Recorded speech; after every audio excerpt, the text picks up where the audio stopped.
What's up, guys? Welcome back to Biopilot Arms. Today we're going to be talking about the 28th Amendment, which was proposed by the Antichrist, Gavin Newsom of California.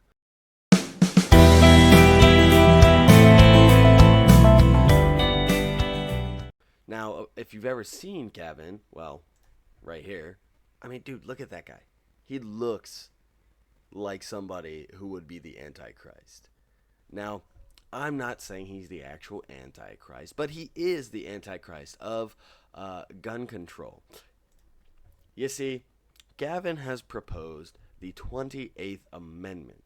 Now, what exactly is the 28th Amendment? Well, the 28th Amendment is an amendment proposed to the Constitution that would change life as we know it because it would completely eviscerate the Second Amendment. Now, as you guys know, the Second Amendment basically guarantees your right to keep and bear arms. Well, the proposed amendment would completely destroy that. Now, first, before we get into what is in the 28th Amendment, let's talk about how the 28th Amendment would even be ratified or made legal. So there are two ways for an amendment to become legal.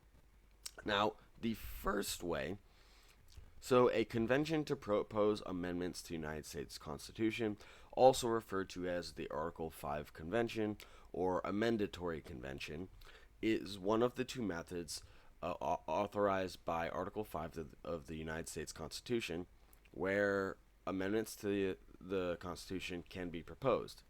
Now, for that, it requires 2/3 of the state legislatures, so that's 34 of 50 states, to call a convention to propose amendments. Now, that doesn't mean that the amendment is automatically ratified upon, the convention. It just means it needs 34 states of 50 in order to call the convention. Then at the convention, the amendments would only become law after a ratification by 3/4 of the states, which means that 38 of the 50 states would have to ratify them. So, now, this Article 5 convention method has never been used to actually pass anything other than of the original one, obviously. But 33 amendments have been proposed by the other method, right? A two-thirds vote in both houses of Congress. 27 of those have been ratified by 3/4 of the states. Although there's never been a federal constitutional convention, since obviously the original one, at the state level, more than 230 constitutional conventions have assembled in the United States. So, a lot of people that are talking about this are referring to the Article 5 Convention, which requires 34 states out of 50 in order to go ahead and have this convention of states. The problem with that is, one, it's never been used outside of the original convention. Two, it requires a lot more work because 34 of the 50 states have to say, yeah, let's have this convention. Whereas the other method, all you have to do is propose the amendments, and then it goes to the houses of Congress, and then it can be passed with a 2/3 vote. Now, like I said, everyone's been focusing on the Article 5 convention saying, well, that would never happen. That's not, likely to happen. And they're right. That's not likely to happen. What is likely to happen is the 2/3 vote in both houses of Congress.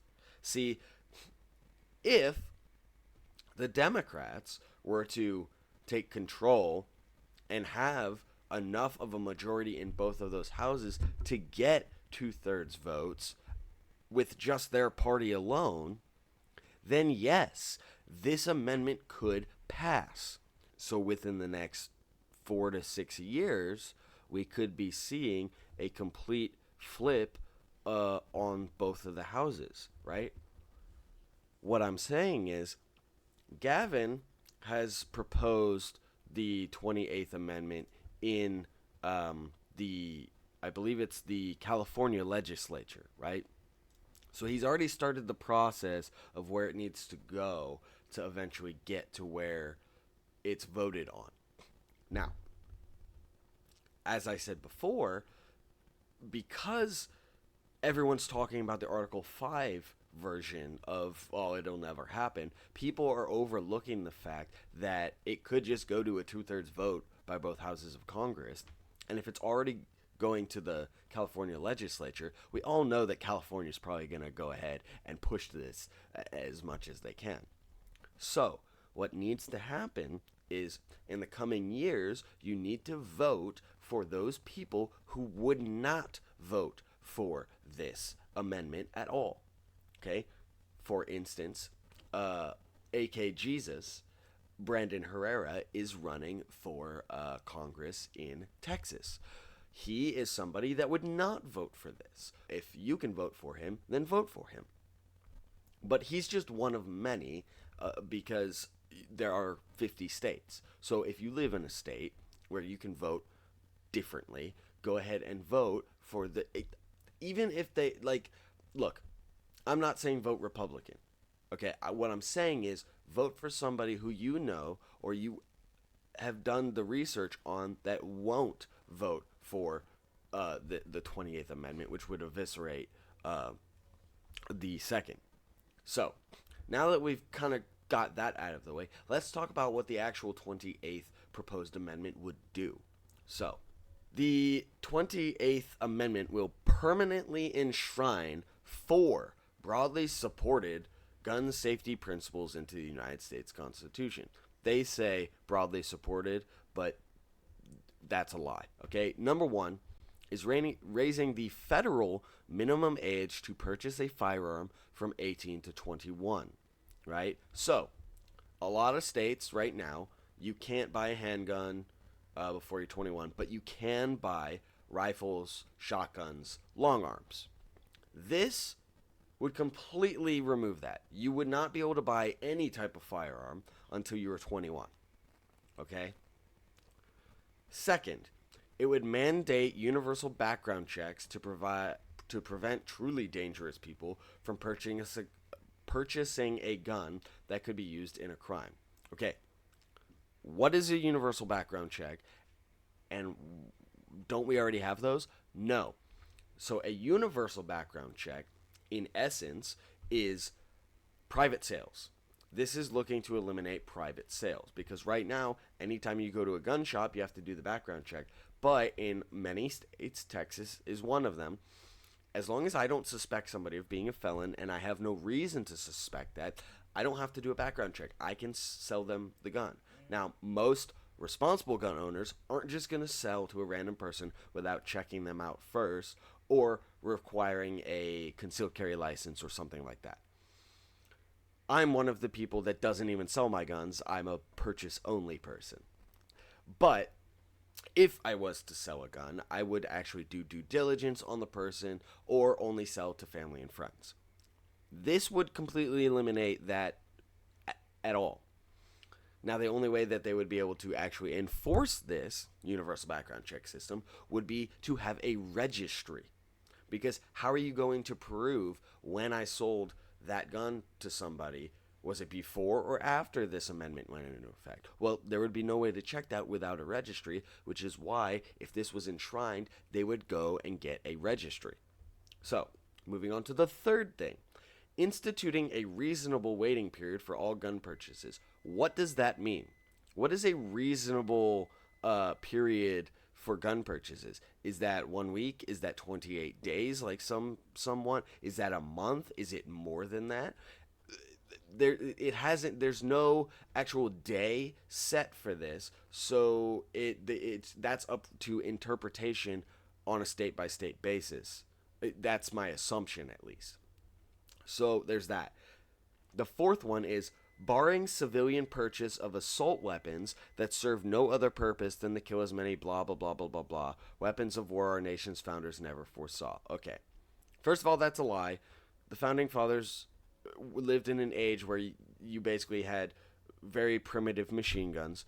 Second of all, or chain shot guns, but it would remove the ability to purchase assault weapons. What is that? Okay, that's a buzz term, and it essentially would mean that anything that they deem scary and or assault weapony would be gone. So literally any rifle that they wanted to get rid of would be just bye-bye, completely kaput. Okay? So yeah, that is what they are trying to get rid of. Sorry, I forgot to bring this up for you. Here you go. So it says, additionally, the 28th Amendment will affirm Congress, states, and local governments can enact additional common sense gun safety regulations that save lives. So, passage of the 28th Amendment will require a convention to propose amendments to the United States Constitution, also known as an Article 5 convention or a mandatory convention. See, right here, they're lying. Right here, they're saying that it requires the Article 5 convention.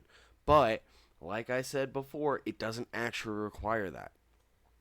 Because this would be the first time in history that we did do an Article 5 convention, aside from the original one. No, what they could do is wait until they have enough people to get a 2/3 vote in both houses, or both houses of Congress. So, as it said right here, where was it? Yeah, a 2/3 vote in both houses of Congress. So, theoretically, they could do it like that instead. So, what I'm saying is, yeah, it might take a while.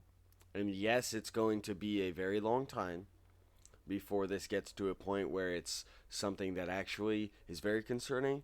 But even the fact that it's brought up now, we need to cut it off right here, right now. Okay? So, contact everybody you can and tell them in the future, if this comes up, I don't support it. You shouldn't support it. Whatever representative you want to talk to. And again, in the coming years, we must, absolutely must, vote in those people or vote again to keep the people who would absolutely be against this. So, again, guys, go ahead, like that video, make sure to subscribe so that way you guys get notified whenever I post a new video like this, and go ahead and support AK Jesus, also known as Brandon Herrera, in his run for Congress in the state of Texas. He has my backing, and he has many other gun tubers' backings as well. Anyway, guys, go ahead and drop a comment down below and let me know, what do you guys think of this 28th Amendment, and what do you guys think? Do you think that we'll have an Article 5 convention, or do you think that it's going to end up with the 2/3 vote that we talked about, or do you think that this isn't going to go anywhere? Let me know what you guys think in the comments down below, and I will see you guys next time.